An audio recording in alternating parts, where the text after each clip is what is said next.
교회의 리더라는 제목으로 말씀을 나누겠습니다. 사도행전 1장에서 2장까지의 말씀은 성령의 오심으로 교회가 탄생하는 모습을 보여주고 있고, 이제부터 3장부터는 교회가 빠른 속도로 성장하는 모습을 보여주고 있습니다. 본문 앞에 지난주에 우리가 보았던 말씀은 베드로와 요한이 안전뱅이를 일으키는 장면이었습니다. 이때 그들이 선포한 메시지의 핵심이 무엇이었습니까? 은과 금은 내게 없지만 내게 있는 것으로 내게 준다는 것입니다. 나에게 뭐가 있었습니까?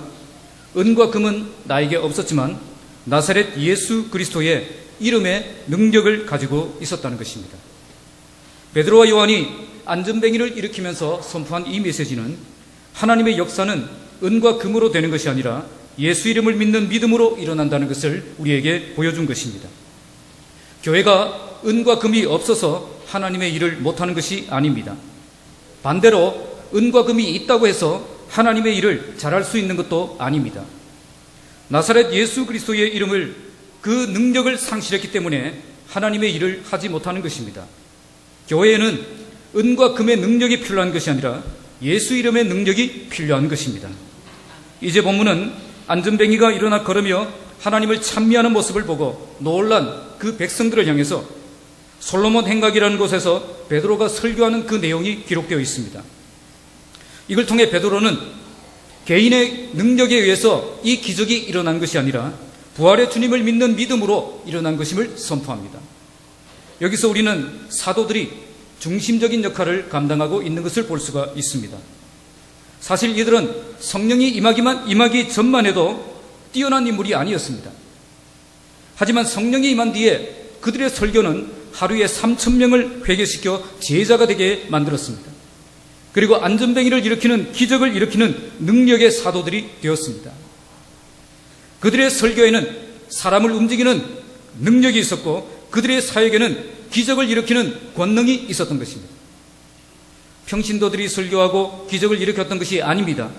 사도들을 통해서 민간의 표적과 기사가 많이 일어났기 때문에 믿는 사람들이 생겨나게 되고 교회가 성장하게 되었던 것입니다. 그래서 교회에는 리더가 중요합니다. 어떤 리더들이 세워져 있느냐에 따라서 교회의 영적인 기류가 형성되기 때문입니다. 우리 교회도 건강한 교회로 성장하려면 리더들이 사도행전에 나오는 그런 리더들로 세워져야 됩니다. 그래서 리더들을 위해서 많이 기도해 주시기 바랍니다. 이런 리더들을 통해서 교회가 강력히 세워지기를 바랍니다. 왜 아멘 소리가 이렇게 시원치 않습니까? 그러면 어떤 리더가 되어야 되겠습니까? 오늘 말씀은 우리에게 개혁교회에서 세워져야 될 그 리더의 참된 모습을 보여주고 있습니다. 그것은 첫째로 하나님의 영광을 절대 가로채지 않는 그런 리더, 둘째로 분명한 복음을 전할 수 있는 리더, 마지막으로 예수 이름의 능력을 믿고 자신 있게 하나님의 살아계심을 선포하는 리더의 모습을 보여줍니다. 오늘 이 말씀을 통해서 우리 교회 모든 일꾼들이 하나님이 인정하시는 참된 리더로 세워져서 하나님의 능력을 경험하고 하나님께 붙들려 쓰임받고 하나님께 큰 영광 돌리는 그런 교회로 세워지기를 주님의 이름으로 축복합니다. 오늘 본문의 베드로는 기적을 일으킨 자기들을 대단하게 여기고 다가오는 그 자들을 향해서 이것은 절대 개인의 경건과 능력으로 된 것이 아님을 먼저 선포합니다. 그런 뒤에 솔로몬 행각에서 그들을 향해서 복음의 메시지를 전하고 예수 이름을 믿는 믿음이 이런 기적을 일으켰다는 사실을 그들에게 선포합니다. 여기서 우리는 첫 번째 리더의 중요한 자질을 보게 됩니다. 그것은 하나님의 영광을 가로채지 않는 리더라는 것입니다. 자, 11절 말씀 함께 읽겠습니다. 나은 사람이 베드로와 요한을 붙잡으니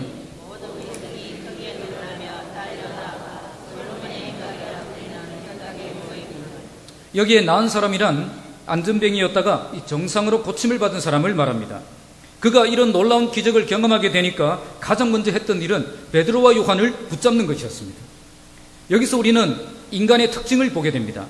인간은 하나님을 먼저 붙잡는 것이 아니라 사람을 먼저 붙잡는다는 것입니다. 왜 이렇게 되겠습니까? 하나님은 눈에 보이지 않고 대신에 사람이 눈에 보이기 때문입니다. 그래서 그는 베드로와 요한을 붙잡았습니다. 주변에 있던 모든 백성들도 크게 놀랐다고 말씀합니다. 그리고 어떻게 했습니까? 그들은 솔로몬 행각이라 불리우는 행각에 모였다라고 말씀합니다. 여기 솔로몬 행각이라는 것은 성전 바깥들 동편에 이 기둥과 그리고 지붕만 있는 그런 모임 장소였습니다. 이곳은 성전에 모였던 그 많은 사람들이 모여서 이 말씀의 가르침을 받기에 가장 적합한 장소였습니다. 그래서 당시 랍비들이 제자들을 가르치는 장소로 많이 활용을 했습니다. 요한복음 10장에 보시면 예수님도 이곳에서 말씀을 자주 가르치셨습니다. 그런데 지금 이 나은 사람과 모든 백성들이 어디로 몰려가고 있죠? 바로 솔로몬 행각으로 몰려가고 있다는 것입니다. 자, 이것은 무슨 뜻이겠습니까? 모든 백성들이 솔로몬 행각에 모여들었다는 것은 이제 베드로와 요한을 무엇으로 보았다는 거죠? 랍비로 보았다는 거죠. 선생으로 보았다는 것입니다. 예수님처럼 말씀을 가르치는 랍비로 생각했다는 것입니다. 본래 이 사람들은 복음에 대해서 관심도 없었고 특히 사도들에 대해서는 전혀 관심이 없었던 사람들입니다. 그런데 이제 그들에겐 복음에 대한 관심이 생겼고 또 사도들을 통해서 하나님의 말씀을 듣고 싶은 그 마음이 생겼다는 겁니다. 왜 이런 마음이 생겼습니까? 바로 사도들을 통해서 일어난 그 기적 때문에 그들의 마음이 열려져서 말씀을 듣는 자리로 나아가게 되었다는 것입니다. 하나님께서 왜 사람에게 권능을 주시고 기적을 행하게 하십니까? 바로 이런 기적을 통해서 사람들이 큰 관심을 가지고 모여들 수 있기 때문입니다. 이런 기적과 표적을 통해서 불신자들의 그 마음을 움직여서 그들의 발걸음을 교회로 오게 만들고 복음을 듣고 말씀을 배우는 자리로 나올 수 있게 만들기 때문입니다. 그래서 교회에는 기적이 계속 일어나야 됩니다. 기적이 중단되면 안 됩니다. 초대교회가 불신자들을 교회로 계속 인도할 수 있었던 중요한 이유 중에 하나가 바로 성령의 권능을 통해서 나타난 표적과 기사 때문이었습니다.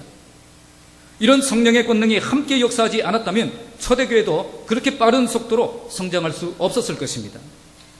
우리 교회도 성령의 은사를 사모하고 성령의 능력을 경험하는 교회가 되기를 바랍니다.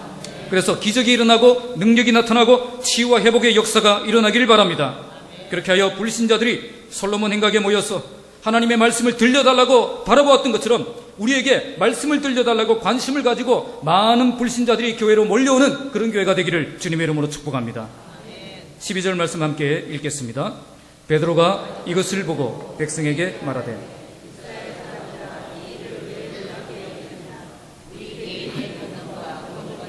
이 사람을 걷게 한 것처럼 왜 우리를 주목하느냐? 베드로가 이것을 보고 가장 먼저 어떤 반응을 보였습니까? 그는 단도직입적으로 메시지부터 전하지 않았습니다. 그는 먼저 백성들에게 우리를 먼저 주목하지 말고 하나님을 주목해야 된다고 말씀하고 있습니다. 그래서 이스라엘 사람들아, 이 일을 왜 놀랍게 여기느냐? 왜 우리를 주목하느냐? 그렇게 말하고 있는 것입니다. 왜 놀랍게 여기느냐? 왜 우리를 주목하느냐? 하나님이 하셨다고 하면 하나도 놀랄 일이 아니라는 겁니다. 인간이 자기 개인의 능력으로 이런 일을 했다면 놀랄 일이 맞지만 하나님이 하신다고 하신 일이라고 하면 이것은 하나도 놀랄 일이 아니라는 겁니다. 사람이 했다고 생각하기 때문에 놀라고 주목하는 겁니다. 여기에서 참된 지도자의 모습을 우리가 볼 수가 있습니다. 절대로 하나님의 영광을 내가 가로채지 않겠다는 단호한 모습이 여기서 보여지고 있습니다. 그들은 하나님이 주신 능력으로 모든 백성들이 놀랄 만한 그런 위대한 사역을 해냈지만 그들은 절대로 자기 이름을 내려고 하지 않았다는 것입니다. 그들은 사람들의 시선을 자기들에게서 하나님께로 돌리는 일을 가장 먼저 했다는 것입니다. 사람들은 기적을 보면서 기적을 행한 그 사람들을 대단하게 생각하고 그 사람을 주목하게 되어 있습니다. 사실 이것 때문에 많은 불신자들이 복음을 듣고 말씀을 배우는 자리로 나올 수 있습니다. 그러나 그들이 그런 시각으로 교회를 향해 나와왔다고 해도 교회의 리더들은 사람들의 시선을 즐기며 거기에 만족해서는 안 된다는 것입니다. 도리어 그들의 시선을 이제는 하나님을 향해 나아갈 수 있도록 만들어줘야 한다는 것입니다. 그래서 그들이 인간을 만나는 것이 아니라 하나님을 만날 수 있도록 해야 된다는 것입니다. 여기서 강조된 표현이 있습니다. 그것은 우리 개인의 권능과 경건으로 라는 표현입니다. 내가 아무리 권능이 있어도, 내가 아무리 경건해도, 내가 아무리 은사가 있어도 내 개인의 경건과 능력으로는 절대 이런 기적 일으킬 수 없다는 겁니다. 그러니까 내가 대단해서 이런 일이 일어난 것이 아니라는 거예요. 우리가 간증을 들어보면 기분이 좋은 간증이 있고 기분이 나쁜 간증이 있습니다. 제가 잘 쓰는 표현으로 기분이 더러운 간증이 있습니다. 기분이 나쁜 간증이 어떤 간증인지 아세요? 자기가 기도 많이 하고 자기가 봉사 많이 하고 자기가 헌신 많이 해서 이런 축복받았다는 그런 감정입니다. 자기 자랑이 섞인 감정이에요. 그런 감정 들으면 대부분 사람들은 어떤 생각이 나죠? 먼저 나도 저만큼 기도했고, 나도 저만큼 헌신했고, 나도 저만큼 희생했는데 왜 나에겐 저런 축복 안 주시느냐? 하나님을 원망하게 됩니다. 사실 그들보다 더 많이 기도하고 더 많이 봉사했는데도 이런 어려움에서 여전히 벗어나지 못하고 힘들게 살아가는 분들이 얼마나 많습니까? 그래서 이런 감정을 들으면 오히려 힘이 빠지고 하나님을 향해 원망과 불평만 생기는 경우가 많다는 것입니다. 감정에서 정말 조심해야 될 것은 그것을 원칙으로 삼으면 안 된다는 겁니다. 감정은 원칙이 아닙니다. 말씀이 원칙입니다. 이렇게 하면 저런 결과가 나온다. 이런 식의 감정은 정말 위험한 감정입니다. 그것은 개인의 권능과 경건으로 이런 기적을 일으킬 수 있다는 이야기가 되기 때문입니다. 하나님의 은혜보다 개인의 권능, 개인의 경건, 개인의 영성에 집중하게 만들기 때문에 그것은 위험한 것입니다. 베드로는 절대 자기 개인의 권능과 영성과 경건에 주목하지 못하도록 그들의 시선을 차단해버렸습니다. 왜 우리를 주목하느냐? 안전병이가 일어난 것은 절대 그것 때문에 일어난 것이 아니라는 겁니다. 그러면 무엇 때문입니까? 하나님의 계획이 계셨고 하나님의 목적이 있어서 지금 이 시간에 이런 기적을 일으키신 것이라는 것입니다. 아무리 크고 놀라운 일을 감당했다고 해도 영광을 하나님께 돌리지 않고 사람들의 시선을 자기에게로 향하고 이끈다면 그 사람은 하나님의 사람이 아닙니다. 만약 초대교회 리더들이 표적과 기사가 일어날 때마다 그 일을 자기 개인의 경륜과 능력과 영성으로 일어난 것처럼 자랑질을 했다면 아마도 교회는 초기에 3위라고 말했을 것입니다. 지금도 불신자들의 마음을 열어 교회로 오게 만들고 복음을 듣게 하기 위해서 하나님께서는 지금도 교회 안에서 기적을 일으키십니다. 하지만 우리가 그 영광을 가로채기 시작하면 그 기적은 중단될 것이고 교회는 병들게 될 것이고 인간의 더러운 냄새만 진동하는 그런 고약한 교회가 되고 말 것입니다. 우리 교회도 초대교회처럼 기적이 풍성하게 일어나는 교회가 되길 바랍니다. 그리고 이런 기적을 통해서 많은 불신 영혼들이 몰려오는 교회가 되길 바랍니다. 그러나 이런 일로 인해서 모든 일꾼들이 교만하게 하나님의 영광을 자기가 가로채지 않고 오직 겸손하게 주님만 높이는 리더가 되어서 끝까지 하나님께 붙들려 쓰임받는 그런 복된 교회로 세워지기를 주님의 이름으로 축복합니다. 두 번째는 분명한 복음을 전하는 리더입니다. 13절에서 15절 말씀인데요. 13절 함께 읽겠습니다. 아브라함과 이삭과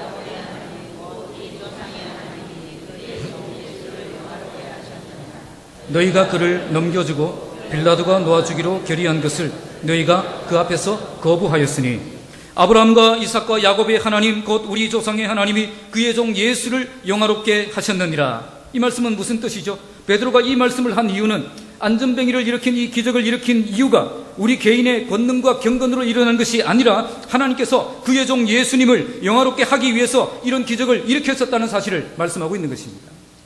기적의 목적이 어디에 있습니까? 바로 예수님이 알려지고 예수님이 드러나고 예수님이 높임을 받도록 하기 위해서 기적이 일어난다는 것입니다. 사람을 부각시키기 위해, 사람이 드러나기 위해 기적을 일으킨 것이 아니라 예수님을 영화롭게 하기 위해 기적을 일으키신다는 것입니다. 기적의 목적은 예수님을 올바르게 전파하기 위해 일어나는 것입니다. 그런 뒤에 베드로는 본격적으로 복음의 메시지를 전합니다.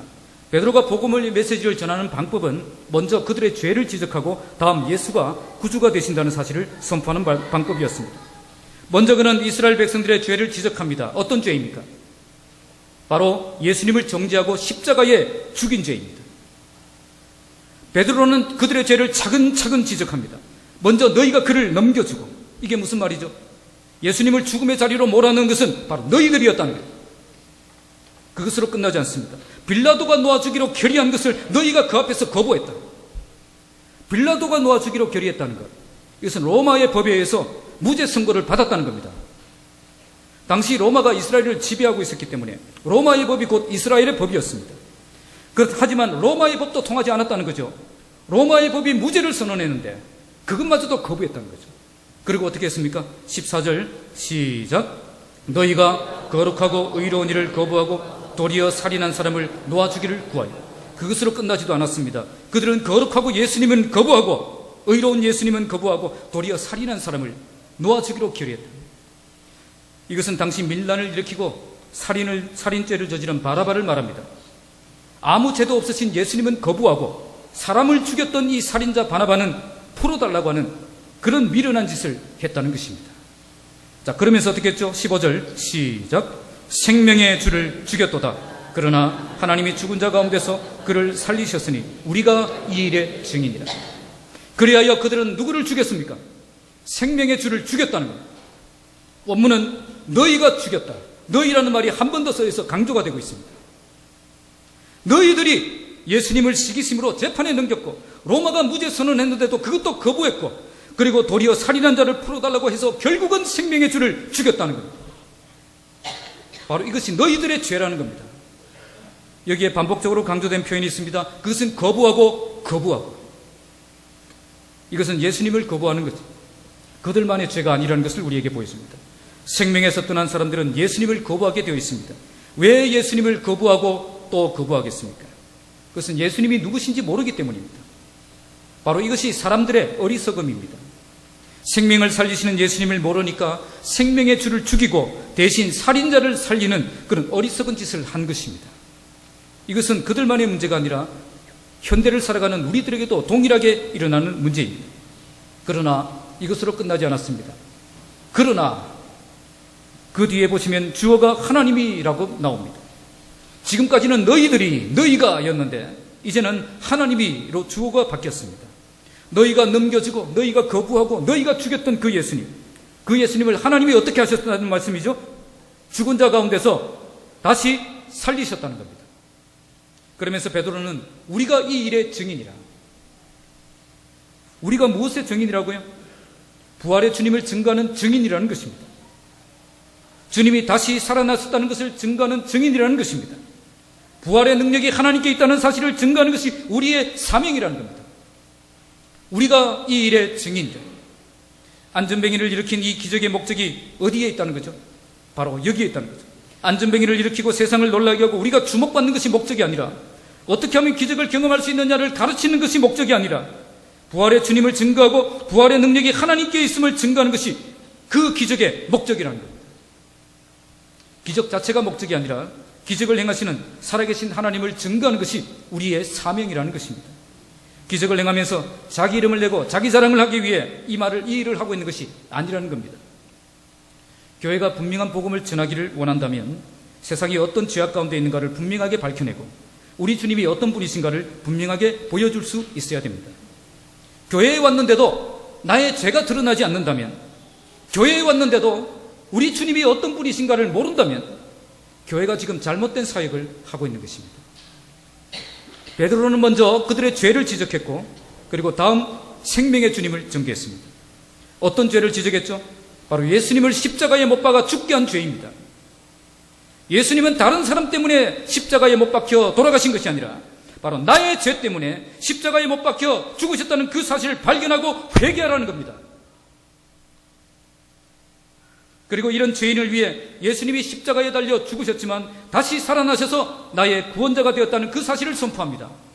어떤 죄인이라도 나를 위해 십자가에 죽으시고 3일 만에 다시 살아나셨 나의 구원자가 되신 예수님을 나의 구주로 믿고 고백하고 영접하면 하나님의 자녀가 되는 권세를 주신다는 겁니다.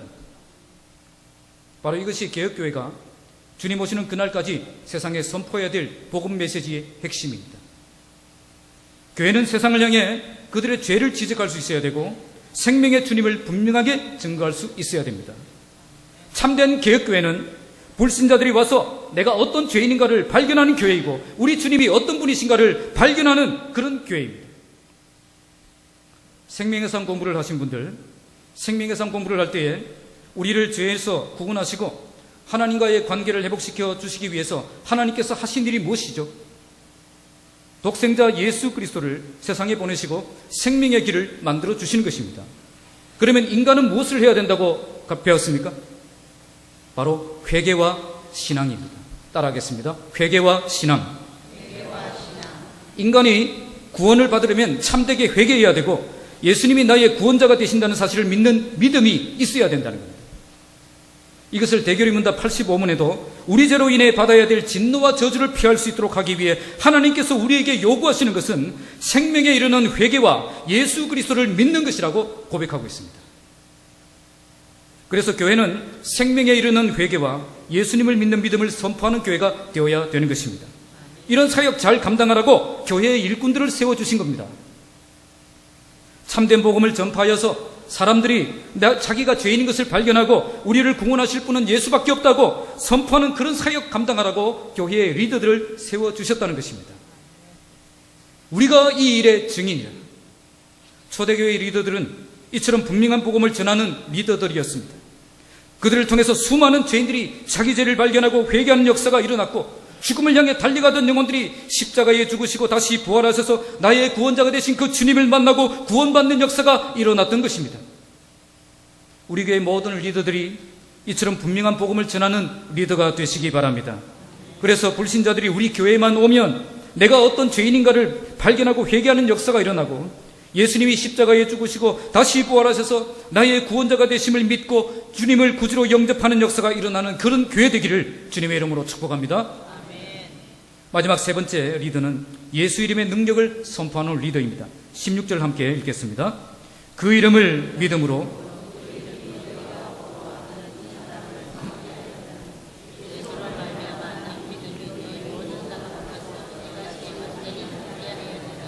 자, 이제 베드로는 안전뱅이가 일어날 수 있었던 이유가 어디에 있는가를 밝혀주고 있습니다. 그것은 죽음에서 다시 살아나신 예수님, 그 이름을 믿는 그 믿음이 이 사람을 낫게 했다는 것입니다. 기적을 일으키기 위해 필요했던 것은 개인의 권능과 영성, 경건이 아니라 그 이름을 믿는 믿음이 필요했다는 것입니다. 그 이름을 믿음으로 너희도 그 이름 믿는다면 이런 일 경험할 수 있다는 것입니다. 너희가 보고 아는 이 사람, 너희들이 너무 잘 알고 있는 그 사람이지 않느냐. 매일 성전에 오면서 만난 이 사람이 어떻게 이처럼 성한 사람으로 이렇게 회복될 수 있겠느냐는 겁니다. 하지만 그 이름을 믿는 믿음은 이런 일도 경험할 수 있게 한다는 것입니다. 왜 예수의 이름을 믿는 믿음이 이런 놀라운 능력을 경험할 수 있게 만듭니까? 바로 그것은 그 이름은 죽은 이름이 아니라 살아있는 이름이기 때문입니다. 사람들은 예수님을 십자가에 못 박아 죽였지만 그분은 다시 살아나셨고 지금도 그 이름을 믿는 믿음으로 나아가는 자들과 함께 하셔서 기적을 행하시는 분이시기 때문입니다. 그래서 우리가 예수 이름을 믿는 믿음이 있다면 절대 구원받는 것으로 끝나지 않습니다. 그 이름의 능력을 경험하며 살 수 있습니다.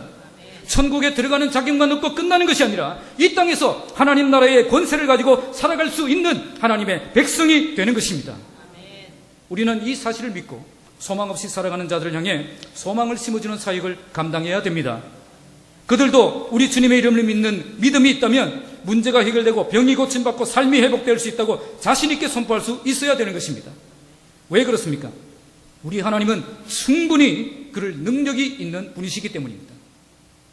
교회는 기적을 풍성하게 경험하는 곳이 되어야 됩니다.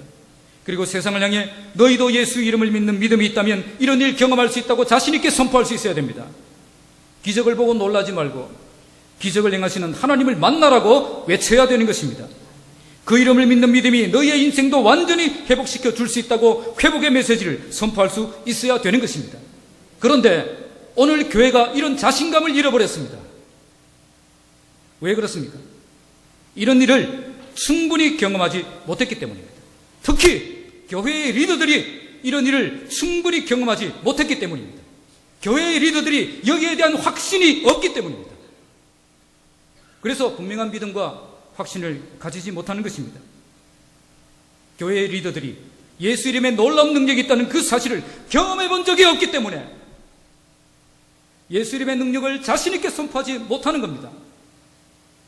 제가 남천교회 대학부 사역할 때에 앙골라에서 사역하시는 정명석 선교사님을 대학부 수련회 강사로 초빙한 적이 있습니다. 그분은 선교사로 나가기 전까지만 해도 철저하게 고신에서 자란 고신 목사였습니다. 그러다 보니까 영적 세계를 잘 모릅니다. 경험해 본 적도 없습니다. 더구나 성령의 역사를 경험해 본 적이 없었습니다. 그런데 어느 날 선교 훈련을 받고 있는데 그 집회장에서 귀신 들린 한 사람이 갑자기 발작을 일으킨 것입니다. 그래서 수련장 원장이 선교사 훈련생들에게 와서 도움을 요청했습니다. 그래서 선교사 훈련생들이 그 사람 주위에 둘러서서 안수하고 귀신이 쫓겨나기를 위해서 간절히 기도하기 시작했습니다. 그때 그 선교사님은 혹시 자기에게 귀신이 옮겨 붙을까봐 무서워서 이 손을 못 대고, 손을 대면 혹시 귀신이 자기에게 옮겨 붙을까봐 손을 못 대고 저 뒤에서 이렇게 떨어져서 기도를 했다고 합니다. 그날 하나님의 역사로 귀신이 쫓겨나기는 했지만 여전히 자신은 겁이 많고 두렵고 자신이 없었다고 합니다. 하나님이 자기를 통해 일하신 것이 아니라 다른 훈련생들을 통해서 일을 했다라고 생각을 했습니다. 그런데 선교지로 나가니까, 아프리카로 나가보니까 이건 완전히 영적 전쟁이 치열한 전쟁터인 것입니다. 예수님 당시에도 귀신 들린 사람이 그렇게 많았는데 선교지에 나가보니까 귀신 들린 사람들이 어떻게 이렇게 많은지요. 그런데 귀신 들린 사람들이 귀신 들린 사람을 누구에게 데려옵니까? 누구에게로 데려와요? 자기에게로 데려오는 겁니다. 자기에게로. 안 데려왔으면 좋겠는데 계속 자기에게로 데려오는 거죠. 그런데 이 모든 사람들이 자기만 이제 쳐다보고 있습니다. 어떻게 해야 되겠죠? 어떻게 해야 됩니까? 나는 연약하지만 예수 이름 능력을 믿고 나갑니다. 나와 함께 해주시옵소서 기도하고 이렇게 나아가서 안수하고 기도했는데 어떻게 되었을까요? 귀신의 세력이 힘을 잃고 도망가는 것입니다. 흑암의 권세가 힘을 잃고 도망가는 역사가 일어나는 것입니다. 이런 경험을 하고 나니까 선교사님이 뭐가 생겼죠? 자신감이 생겼습니다. 나는 아무것도 아니지만 예수 이름의 능력이 있기 때문에 이제 예수 이름으로 나가면 반드시 이긴다는 그 자신감이 생긴 것입니다. 그때부터 더 이상 두려워하지 않고 영적 자신감을 가지고 담대하게 어둠의 세력들과 맞짱 뜨는, 돌파하는 그런 사역자가 되었다는 것입니다. 예수 이름으로 나갈 때 우리 앞에 누가 서리요? 예수 이름으로 나갈 때 승리를 얻었네. 할렐루야. 선교사님이 왜 이런 자신감이 생겼습니까?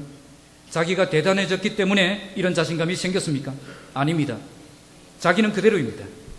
하지만 예수 이름의 권세와 능력을 제대로 경험했기 때문에 이런 자신감이 생기는 것입니다.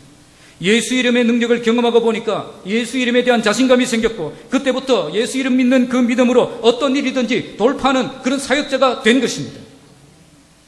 그래서 교회는 살아계신 하나님의 능력과 역사를 끊임없이 경험하는 교회가 되어야 되는 것입니다. 우리가 하나님의 능력과 역사를 계속 경험하게 되면 자신감을 가지고 세상을 향해 하나님은 지금도 살아계신다고 선포할 수 있을 것입니다. 하나님은 지금도 살아계시고 지금도 역사하시고 지금도 온 땅을 두루 살피시며 전심으로 자신을 향하여 나아가는 자들을 향해서 능력을 베풀어 주신다고 선포할 수 있는 것입니다. 오늘 교회의 리더들이 예수 이름의 능력을 경험한 리더들이 되어야 됩니다. 우리 선생님들이, 우리 장로님들이, 우리 조장들, 또 임원들이 정말 하나님의 능력, 예수 이름의 능력을 경험한 리더들이 되어야 됩니다. 그 이름을 믿는 믿음 가지고 나아가면 하나님, 살아계신 하나님 만나고 경험할 수 있다고 자신 있게 선포할 수 있는 그런 리더들이 되어야 됩니다. 그때 교회가 하나님의 능력을 회복하고 하나님의 역사가 놀랍게 일어나는 그런 참된 교회로 세워지게 될 것입니다. 우리 교회도 죽은 교회가 아니라, 잠든 교회가 아니라 이처럼 하나님의 능력을 풍성하게 경험하여 세상을 향해 하나님 살아계심을 자신 있게 선포하는 위대한 교회로 세워지기를 주님의 이름으로 축복합니다. 말씀을 맺겠습니다.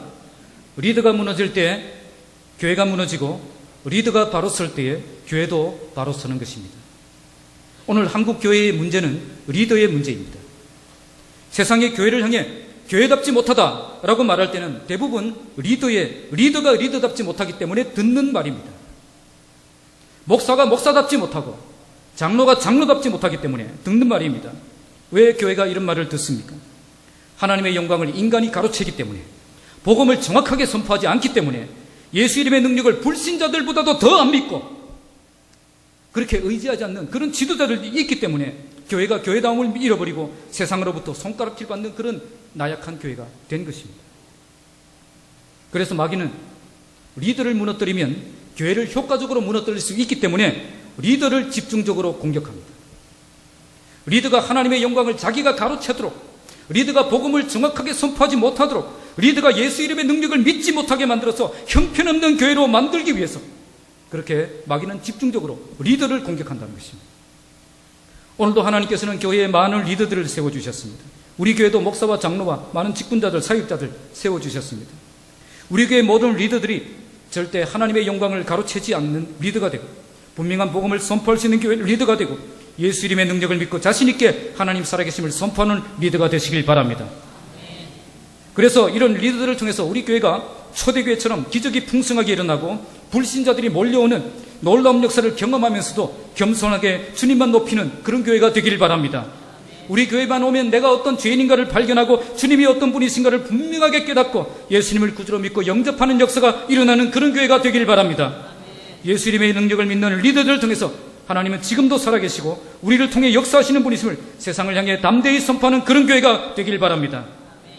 우리 교회 모든 일꾼들과 리더들이 하나님이 인정하시는 참된 리더로 세워져서 하나님의 능력을 경험하고 하나님께 붙들려 쓰임받고 하나님께 큰 영광 돌리는 그런 교회로 세워지기를 주님의 이름으로 축복합니다. 기도하겠습니다.